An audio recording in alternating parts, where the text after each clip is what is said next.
I get this question all the time. Devin, how do you know when a YouTube video idea is too complex for an automated workflow? Simple rule. If the idea needs too many custom decisions every time, it's not automation ready yet. Here's the fast test I use. First, input stability. Can you clearly define where the video gets its material every single time?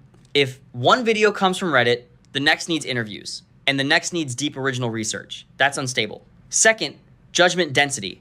How many taste-heavy decisions happen per video?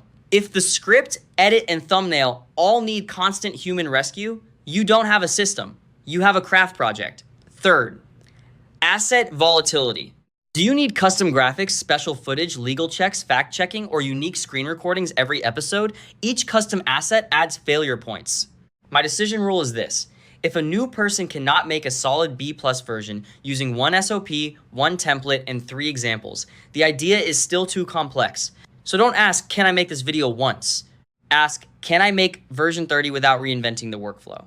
That's usually where a workflow layer like Satura helps because you can template the repeatable parts and isolate the exceptions. If you want automation to work, simplify the format before you scale it. That's the move.